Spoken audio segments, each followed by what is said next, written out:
এবার নিজেদের অস্তিত্ব হারাতে বসেছে দখলদার ইসরায়েলি বাহিনী। অন্যের ভূখণ্ড দখল করতে যেয়ে এবার নিজের ভূখণ্ড টিকে থাকবে কিনা তা নিয়ে সন্দেহ প্রকাশ করেছেন ইসরায়েলেরই এক সাবেক মন্ত্রী।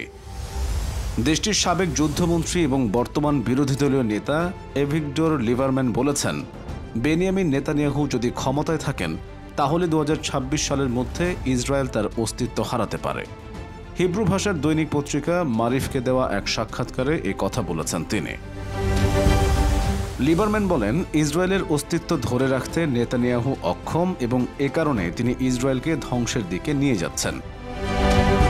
ইসরায়েলের সাবেক এই যুদ্ধমন্ত্রী বলেন, নেতানিয়াহু প্রাথমিকভাবে নিজের ক্ষমতা রক্ষার বিষয়টিকে বিশেষভাবে গুরুত্ব দিচ্ছেন, অথচ প্রতিষ্ঠার পর থেকে ইসরায়েল এই মুহূর্তে রাজনৈতিক, অর্থনৈতিক এবং নিরাপত্তাগত সংকটের মধ্য দিয়ে সময় পার করছে, যা তার অস্তিত্বের জন্য হুমকি সৃষ্টি করেছে। সাক্ষাৎকারে লিবারম্যান ইসরায়েলের চলমান রাজনৈতিক ব্যবস্থার কঠোর সমালোচনা করেন।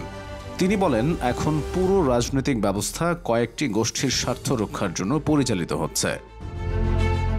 গাজায় গত কয়েক মাস ধরে যে যুদ্ধ চলছে তা নিয়েও নেতানিয়াহুর ভূমিকার সমালোচনা করেন লিবারম্যান। তিনি বলেন, নেতানিয়াহু গত 7 অক্টোবর হামাসের অভিযান ঠেকাতে ব্যর্থ হয়েছেন। এর আগে লিবারম্যান মন্ত্রিসভার পদত্যাগ দাবি করে বলেছিলেন, ক্ষমতা থেকে প্রধানমন্ত্রী নেতানিয়াহুর বিদায় ইসরায়েলিদের জন্য পুরস্কার বলে বিবেচিত হবে। ইসরায়েলের জায়নবাদী শাসক নেতানিয়াহুর হঠকারী সিদ্ধান্তের কারণে ফিলিস্তিনের গাজা উপত্যকা পরিণত হয়েছে ধ্বংসস্তূপে।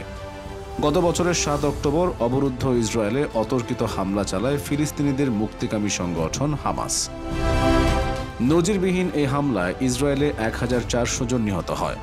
পরাক্রমশালী ইসরায়েলের প্রতিরক্ষা ব্যবস্থা মুহূর্তেই চুরমার হয়ে যায় দিনে দুপুরে হামাসের শক্তিশালী আক্রমণে। কিন্তু তারপরেই গাজার উপর নেমে আসে মহাপ্রলয়। 9 মাসের বেশি সময় ধরে চলমান ইসরায়েলি নৃশংসতায় এখন পর্যন্ত প্রাণ হারিয়েছেন 38,000-এর বেশি ফিলিস্তিনি। এই হতাহতদের বেশিরভাগই বেসামরিক জনগণ, যাদের মধ্যে অধিকাংশ নারী ও শিশু।